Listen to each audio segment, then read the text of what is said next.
আসন্ন ত্রয়োদশ জাতীয় সংসদ নির্বাচন সামনে রেখে আরও ৩৬ আসনের প্রার্থী তালিকা ঘোষণা করেছে বিএনপি। বৃহস্পতিবার দুপুরে গুলশানে খালেদা জিয়ার রাজনৈতিক কার্যালয়ে এক সংবাদ সম্মেলনে দলটির মহাসচিব মির্জা ফখরুল ইসলাম আলমগীর নতুন ঘোষিত এই প্রার্থীদের নাম প্রকাশ করেন। নতুন এই তালিকায় মাদারীপুর ১ আসন স্থগিত হওয়া বিএনপির প্রার্থীতে পরিবর্তন আনা হয়েছে। এর আগে গত ৩ নভেম্বর ২৩৭ আসনে প্রাথমিক প্রার্থী তালিকা ঘোষণা করেছিল বিএনপি।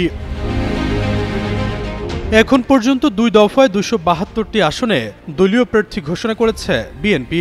এখনও ফাঁকা রয়েছে ২৮টি আসন। তবে এবারও মনোনয়ন দেওয়া হয়নি বিএনপির সহ আন্তর্জাতিক বিষয়ক সম্পাদক রুমিন ফারহানাকে।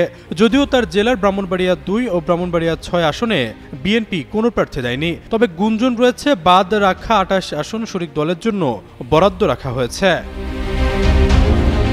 এদিকে প্রথম দফায় বিএনপির মনোনয়ন তালিকায় ব্যারিস্টার রুমিন ফারহানার নাম না থাকায় নেট দুনিয়া থেকে শুরু করে রাজনৈতিক অঙ্গনেও চলছিল নানা আলোচনা। ধারণা করা হচ্ছিল দ্বিতীয় দফা এই বিএনপি নেত্রীর মনোনয়নের বিষয়ে দল চূড়ান্ত সিদ্ধান্ত জানাবে। তবে এবারও তার নাম না আসায় শুরু হয়েছে নানা জল্পনা। প্রশ্ন উঠেছে, শেষ পর্যন্ত যদি রুমিন ফারহানার আসন শরিক দলকে বরাদ্দ দেওয়া হয় তাহলে কি পদক্ষেপ নেবেন রাজনৈতিক অঙ্গনে সুবক্তা হিসেবে পরিচিত পাওয়া এই বিএনপি নেত্রী।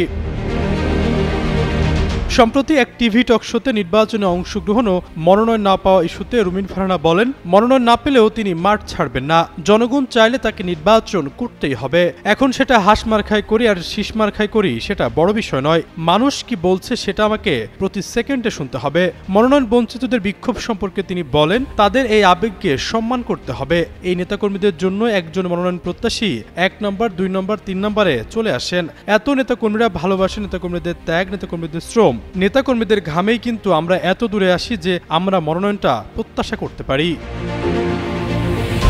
দলীয় সূত্র মতে ব্রাহ্মণবাড়িয়া ২ আসনে জাতীয় সংসদ নির্বাচনে প্রতিদ্বন্দ্বিতা করতে চান রুমিন ফারহানা। তার বাড়ি বিজয়নগর উপজেলার বুধস্তি ইউনিয়নের ইসলামপুর গ্রামে। বর্তমানে তিনি সরাইল উপজেলার শাহবাজপুর গ্রামের বাসিন্দা। গত সরকারের আমলে গঠিত বিজয়নগর উপজেলাটি একসময় ছিল ব্রাহ্মণবাড়িয়া সদর উপজেলার অধীনে। তখন এলাকাটি ছিল ব্রাহ্মণবাড়িয়া ২ আসনের অন্তর্গত।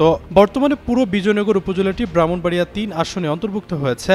১৯৭৩ সালের নির্বাচনে এই আসন থেকে রুমিন ফারহানার বাবা অলি আহাদ নৌকার প্রার্থী তাহের উদ্দিন ঠাকুরের সঙ্গে প্রতিদ্বন্দ্বিতা করেছিলেন। তখন তাহের উদ্দিন ঠাকুর নির্বাচিত হয়েছিলেন। আশরাফুল ইসলাম, যুগান্ত নিউজ।